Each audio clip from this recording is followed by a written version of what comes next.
Assalamualaikum, halo anak-anak, bagaimana kabar kalian?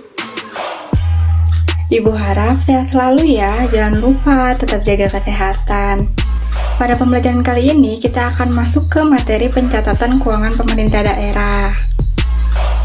Tujuan pembelajaran kali ini yaitu, setelah mengikuti proses pembelajaran melalui penjelasan dan video pembelajaran, peserta didik diharapkan dapat mengidentifikasi, menjelaskan, menerapkan, menganalisis, dan melakukan pencatatan transaksi pendapatan daerah, belanja daerah, pembiayaan daerah, aset daerah, kewajiban daerah, dan ekuitas dana daerah. Nah, untuk materi kali ini kita akan membahas mengenai pengelolaan keuangan daerah, pencatatan pendapatan daerah, serta belanja daerah. Yuk disimak pembahasannya. Berdasarkan pada ketentuan UU nomor 23 tahun 2014 tentang pemerintah daerah, yang pertama ada daerah otonomi, kemudian wilayah administratif, urusan pemerintah wajib, urusan pemerintah pilihan, pelayanan dasar, standar pelayanan minimal, dan cakupan wilayah, serta perangkat daerah. Ada 6 ruang lingkup keuangan daerah ya, berdasarkan PP nomor 58 tahun 2005 pasal 2. Yang pertama adalah hak daerah untuk memungut pajak daerah dan retribusi daerah serta melakukan pinjaman. Yang kedua yaitu kewajiban daerah untuk menyelenggarakan urusan pemerintahan daerah dan membayar tagihan pihak ketiga. Yang ketiga ada pemerintah daerah, yaitu keseluruhan uang yang masuk ke kas daerah. Nah, pengertian ini harus dibedakan ya dengan pengertian pendapatan daerah, karena tidak semua penerimaan merupakan pendapatan daerah. Selanjutnya ada pengeluaran daerah. Pengeluaran daerah adalah uang yang keluar dari kas daerah. Istilah pengeluaran ini seringkali ketukar dengan belanja daerah. Sedangkan yang dimaksud belanja daerah itu sendiri adalah kewajiban pemerintah daerah yang diakui sebagai pengurang nilai kekayaan bersih. Jadi udah tahu ya bedanya apa? Selanjutnya yang kelima ada kekayaan daerah yang dikelola sendiri atau oleh pihak lain. Bisa berupa uang, surat berharga, piutang, barang, serta hak-hak lain yang dapat dinilai dengan uang, termasuk kekayaan yang dipisahkan pada perusahaan daerah. Dan yang terakhir ada kekayaan pihak lain yang dikuasai oleh pemerintah daerah dalam rangka penyelenggaraan tugas pemerintah daerah dan atau kepentingan umum. Kita akan lanjut ke materi pengelolaan keuangan daerah. Pengelolaan keuangan daerah itu sendiri apa sih? Jadi, pengelolaan keuangan daerah itu adalah keseluruhan kegiatan yang meliputi perencanaan, pelaksanaan, penatausahaan, pelaporan, pertanggungjawaban, dan pengawasan keuangan daerah. Nah, pengelolaan keuangan daerah ini dia udah diatur di dalam peraturan pemerintah nomor 58 tahun 2005 pasal 3. Dapat kalian lihat ya pengertiannya. Kemudian kita langsung masuk ke asas umum pengelolaan keuangan daerah.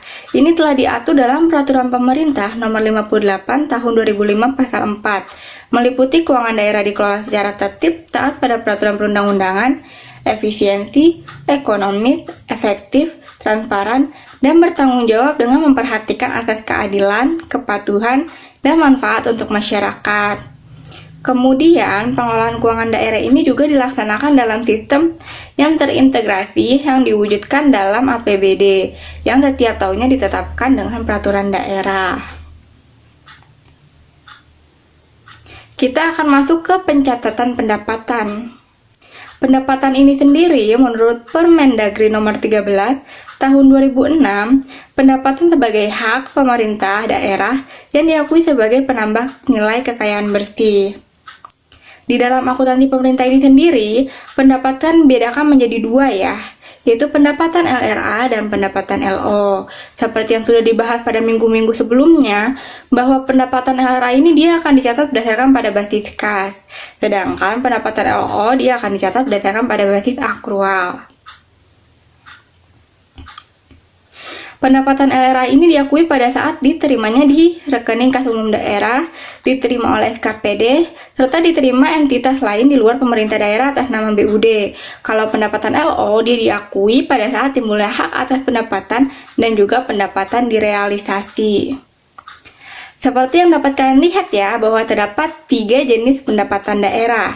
Yang pertama ada pendapatan asli daerah atau PAD, kemudian ada dana perimbangan atau pendapatan transfer, dan ada lain-lain pendapatan yang sah. Siapa aja sih yang berwenang dari pendapatan ini? Ada yang tahu nggak? Jadi yang berwenang dari pendapatan ini ada SKPD dan PPKD ya.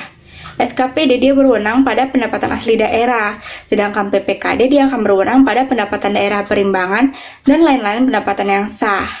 Pada pajak daerah, SKPD dan PPKD ini keduanya memiliki kewenangan. Pendapatan asli daerah yaitu pendapatan daerah yang bersumber dari daerah itu sendiri. Contohnya ada pendapatan retribusi, pendapatan pajak daerah seperti pendapatan pajak hotel, kemudian ada pendapatan hasil pengelolaan kekayaan daerah yang dipisahkan, dan lain-lain PAD yang sah. Kemudian yang kedua, kita akan membahas dana perimbangan atau pendapatan transfer. Pendapatan transfer yaitu pendapatan yang bersumber dari transfer pemerintah pusat dalam rangka pelaksanaan otonomi daerah. Contohnya kayak gimana sih, Bu? Contohnya itu ada bagi hasil atau dana alokasi umum atau dana alokasi khusus atau pendapatan pemerintah pusat. Kemudian ada pendapatan transfer pemerintah pusat lainnya, pendapatan transfer pemerintah daerah lainnya, dan pendapatan bantuan keuangan. Yang ketiga ada lain-lain pendapatan yang sah, yaitu pendapatan yang tidak dapat diklasifikasikan ke dalam pendapatan asli daerah dan pendapatan transfer. Kelompok lain-lain pendapatan daerah yang sah dibagi menurut jenisnya pendapatan menjadi hibah, dana darurat dari pemerintah, dana bagi hasil dari provinsi pada kabupaten atau kota, dana penyesuaian, dan dana otonomi khusus yang ditetapkan oleh pemerintah, serta bantuan keuangan dari provinsi atau pemerintah daerah lainnya. Berikut telah disajikan jurnal standar. Ketika terjadi penerbitan SK, maka jurnalnya dengan mendebitkan akun piutang dan mengkreditkan pendapatan LO. Kenapa sih Bu kok piutang? Karena di sini kita baru menerbitkan SK, belum ada penerimaan uangnya ya di kita. Jadi kita akan menganggapnya sebagai piutang. Kemudian yang kedua yaitu ketika menerima pembayaran atas pembayaran piutang yang sebelumnya sudah ditetapkan, maka dia akan dijurnal dengan mendebitkan kas di bendara penerimaan dan mengkreditkan piutangnya. Karena di sini kita sudah menerima sejumlah uang, maka kita harus membuat jurnal LRA-nya, sehingga LRA-nya dicatat sebagai perubahan sal pada pendapatan LRA. Yang ketiga ada transaksi untuk penyetoran pendapatan oleh SKPD ke kas daerah. Nah, SKPD ini harus menyetorkan pendapatannya yang sudah diterima itu ke kas daerah atau PPKD ya. Seperti apa sih jurnalnya? Jurnalnya itu dengan mendebitkan akun RK PPKD pada kas di bendahara penerimaan. Jadi bisa dikatakan bahwa kas di pemerintah daerah bertambah dan kas di bendahara penerimaan berkurang. Tidak ada LRA-nya ya. Kenapa?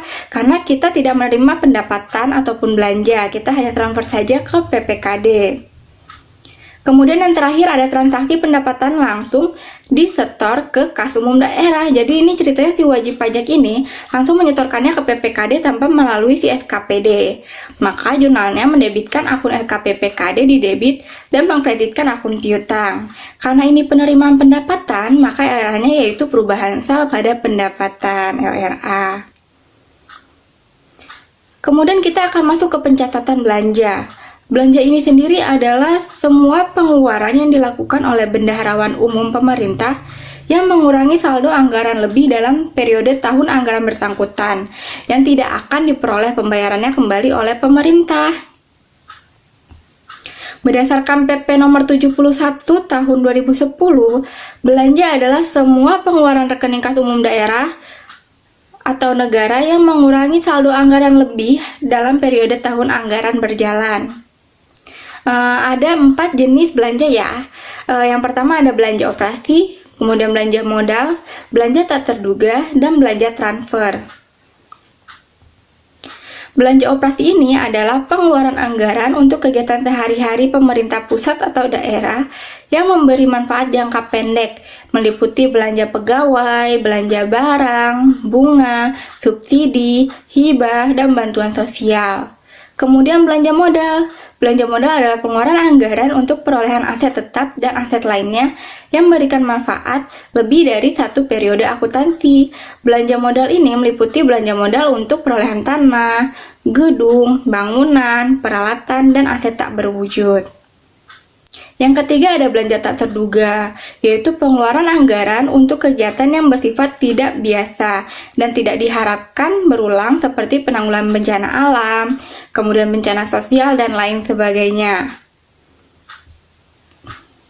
Terakhir yaitu beban transfer. Beban berupa pengeluaran uang atau kewajiban untuk mengeluarkan uang dari entitas pelaporan kepada suatu entitas pelaporan lain yang diwajibkan oleh peraturan perundang-undangan. Apa sih perbedaan belanja dan beban? Ada yang tahu tidak?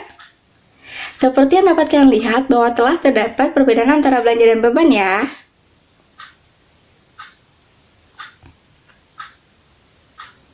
Pencatatan transaksi belanja dan beban di pemerintah daerah. Kita mulai dulu dari pembayaran langsung atau mekanisme pembayaran secara LS, di mana PPKD langsung membayarkan pengeluarannya yang terjadi di SKPD. Misalkan pembayaran gaji, pembelian aset tetap yang membutuhkan dana besar itu menggunakan mekanisme LS ya.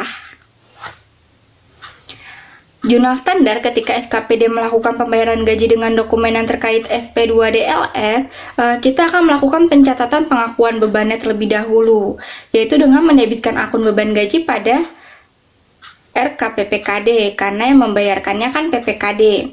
Kemudian yang kedua ada pengakuan belanja. Pengakuan belanja ini kita buat jurnal RA-nya yaitu belanja gaji pada perubahan sal. Perlu diketahui ya anak-anak bahwa untuk satu transaksi pembayaran gaji perlu memerlukan dua penjurnalan, yaitu jurnal LO sebagai beban dan jurnal LRA sebagai belanja. Selanjutnya ada mekanisme pembayaran menggunakan uang persediaan atau UP, yaitu yang melakukan pembayaran pengeluarannya SKPD itu sendiri. Contohnya yaitu SKPD melakukan pembayaran untuk pengeluaran uang lembur karyawan menggunakan SP2D UP. Jurnal pertama yang harus dilakukan yaitu dengan mengakui bebannya terlebih dahulu, yaitu beban uang lembur karyawan, karena melakukan pembayaran dengan uang persediaan. Berarti yang berkurang yaitu kas di bendahara pengeluaran itu untuk LO. Kemudian yang kedua kita akui belanjanya, jurnal RRA, yaitu belanja uang lembur pada perubahan sal. Hampir sama ya dengan LO tadi, hanya saja mekanisme pembayarannya saja yang berbeda. Kemudian ada transaksi yang berhubungan dengan pendekatan secara neraca. Biasanya ini untuk membeli aset tetap. Misalkan SKPD membeli kendaraan menggunakan SP2DLS, maka jurnalnya tidak boleh diisi dengan beban ya kendaraan, tetapi harus menggunakan pendekatan neraca, yaitu dengan akun kendaraan di debit dan di kreditnya karena kita menggunakan SP2DLS, maka akunnya LKPPKD. Untuk LRA-nya akun belanja modal kendaraan pada perubahan sal. Oke, sampai di sini dulu ya pembelajaran kali ini. Jika masih ada yang bingung, langsung tanyakan saja ke ibu, bisa melalui WhatsApp.